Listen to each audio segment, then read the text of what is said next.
everyone, welcome to show 24 on Crypto Voices. Matthew Majinskis, your host here from Latvia, joined by my co-host Fernando Ulrich from Brazil. Hello, Matthew.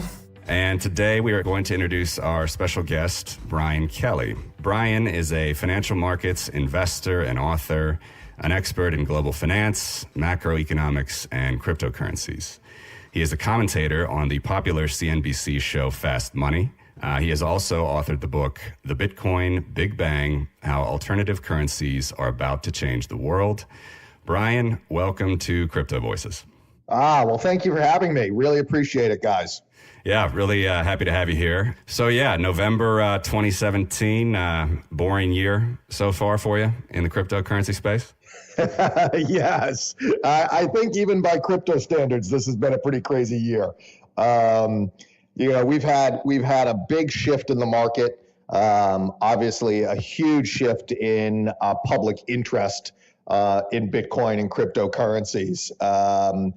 Beginning in January, people were somewhat interested in the space. They thought it was kind of a novelty, but as soon as May came around and Ethereum really took off, it was a deluge of interest, both on the investor side and then just people wanting information about cryptocurrencies. Yeah, and I can only imagine that the interest has just grown and grown every day for you. You must be just getting diluted with emails and interest. Listen, I'm never going to complain about being too busy in business. There's always those lulls. So, but it's been pretty crazy, and I'm happy to have this craziness around me. Well, I'd like to get into a lot of different things today for the hour that we have you. But to start, I want to ask you about an article that you wrote in Forbes about a month ago. I thought it was a very good piece, a lot of good topics there, topics that Fernando and myself and our listeners are interested in. So I guess, but before we actually get to that, could you just tell us very briefly, when was it that you sort of first understood the power of Bitcoin and sort of went down the rabbit hole? Yeah, sure. So my story is probably similar to other people, except that I publicly declared that Bitcoin wouldn't work on Fast Money back in 2013. So I have that to deal with. But it was, as a currency investor, that was kind of my previous life, global macro and currency investing. I stumbled across Bitcoin probably in 2012 or so and completely dismissed it. And it wasn't until 2013 that I really started to look into it, but still thinking it was a scam, it was a fraud, everything that everybody is saying now about it. And primarily the reason why is because I came from a background of a traditional macro investor, traditional currency investor, where currencies were issued by governments. You needed to have an army to defend it, and you had to be able to pay your taxes and all these things.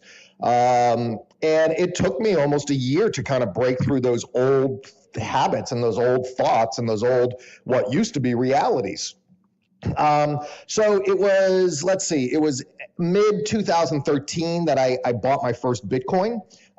Still kind of thinking it was a bubble, but figuring, well, you know what, if this is a bubble, I want to be in on this bubble. This is my bubble. It's happening in my industry. I got to be in.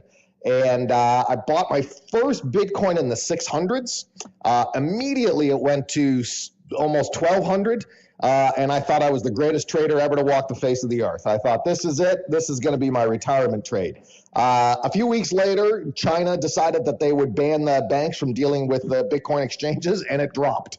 And so that's when I really I made every mistake in the book. I turned a trade into an investment. I didn't do enough research. I didn't have any risk management. I made every single mistake that I tell traders not to make. I did it on Bitcoin. But it worked out because what it forced me to do is really dive into it.